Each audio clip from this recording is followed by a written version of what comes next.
بسم اللہ الرحمن الرحیم۔ فارسی کورس کے آج ہم چوتھے سبق کے اندر حاضر ہیں۔ آج کے سبق کے اندر ہم یہ پڑھیں گے کہ ماضی مجہول کسے کہتے ہیں۔ ماضی مجہول وہ ہے کہ جس میں گزرے ہوئے زمانے میں کسی کام کا ہونا یا کرنا سمجھا جائے۔ گزرے ہوئے زمانے میں کسی کام کا ہونا یا کرنا سمجھا جائے لیکن کرنے والا معلوم نہ ہو۔ ماضی مجہول وہ فعل ہے جس سے گزرے ہوئے زمانے میں کسی کام کا ہونا یا کرنا سمجھا جائے لیکن کرنے والا معلوم نہ ہو۔ بنانے کا طریقہ: ماضی معروف کے آخر میں ہا شد بڑھا کر ماضی مجہول بناتے ہیں۔ ماضی معروف کے آخر میں ہا شد بڑھا کر ماضی مجہول بناتے ہیں، جیسے پرورد سے پروردہ شن، پرورد سے پروردہ شن۔ آپ اس کی جگہ پر کوئی اور مصادر بھی رکھ سکتے ہیں۔ مثلا نیچے میں نے مصادر لکھے ہیں: آراستن ہے، بخشیدن ہے، پسندیدن ہے، نواختن ہے، ستودن ہے، دادن ہے۔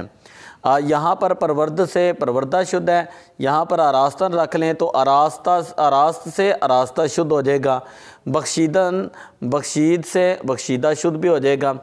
اردو میں ماضی معروف کے آخر میں گیا زیادہ کر کے ماضی مجہول بناتے ہیں۔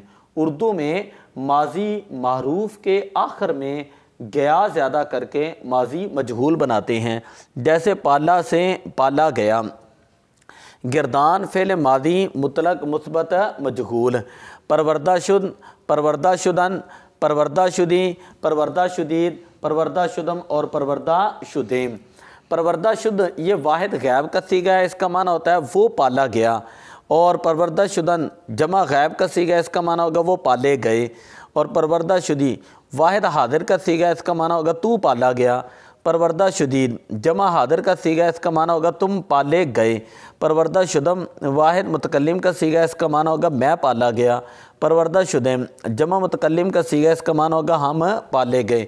تو ساتھ اس کو یاد رکھیں، گردان یاد رکھیں، اور جو میں مصادر بتا رہا ہوں ان کے معنی یاد رکھیں، اور ساتھ ہی ان مصادر کی مجہول کے ساتھ گردانے بھی کریں۔ آراستن کا معنی ہوتا ہے سنوارنا، آراستن کا معنی ہے سنوارنا۔ بخشیدن کا معنی ہوتا ہے بخشنا، اور پسندیدن کا معنی ہوتا ہے پسند کرنا۔ نواختن کا معنی ہوتا ہے نوازنا۔ دادن کا معنی ہوتا ہے دینا۔ ستودن کا معنی ہوتا ہے تعریف کرنا۔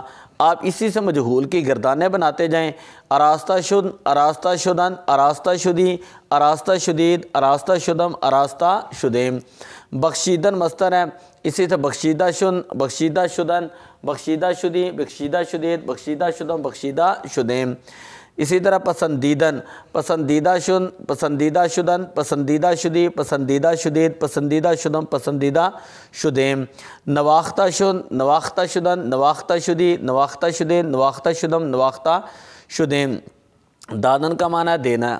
دادا شن، دادا شدن، دادا شدی، دادا شدید، دادا شدم اور دادا شدیم۔ ستودن کا معنی ہوتا ہے تعریف کرنا۔ ستودہ شن، ستودہ شدن، ستودہ شدی، ستودہ شدین، ستودہ شدم، ستودہ شدیم۔ اور اسی طرح گردان کے اعتبار سے ہی آپ نیچے جو ہے وہ ترجمہ کریں گے، جس طرح کہ میں نے آپ کو بتایا کہ اردو میں ماضی معروف کے آخر میں گیا زیادہ کر کے ماضی مجہول بناتے ہیں، جیسے پالا سے پالا گیا۔ تو جو حضرات جو ہیں وہ فارسی کی کوئی بھی کتاب پڑھنا چاہتے ہیں، کشف المحجوب پڑھنا چاہتے ہیں، کلیات اقبال پڑھنا چاہتے ہیں، اسی طرح مکتوبات شریف پڑھنا چاہتے ہیں، یا حافظ شرازی کو پڑھنا چاہتے ہیں، شیخ سعدی رحمۃ اللہ علیہ کو پڑھنا چاہتے ہیں، تو ہم ان کو جو ہے وہ الگ طور پر بھی یہ لٹریچر پڑھا سکتے ہیں۔ تو یہاں پر تو ساری چیزوں کو لکھنا جو ہے وہ ناممکن ہوتا ہے، صرف چھوٹی سی قواعد اور ضوابط جو ہوتے ہیں ان کو ہم جو ہے تھوڑا سا بتا دیتے ہیں تاکہ گرامر جو ہے وہ انسان کے ذہن میں رکھیں۔ باقی پڑھنے پڑھانے کا تعلق جو وہ الگ ہے۔ اگر کسی نے پڑھنا ہو، فارسی سیکھنی ہو باقاعدہ لینگویج کے ساتھ، تو وہ بھی جو ہے وہ اس کے لیے پریکٹس جو ہے وہ ضروری ہے۔ خود پریکٹس کریں، دوستوں کے ساتھ پریکٹس کریں، تو اس کے بغیر جو یہ فارسی آپ کو نہیں آئے گی۔ تو دعا ہے کہ اللہ تعالی ہمیں جو ہے وہ سمجھنے اور سمجھانے کی توفیق عطا فرمائے۔ الصلاۃ والسلام علیک یا رسول اللہ وعلی آلک واصحابک یا حبیب اللہ۔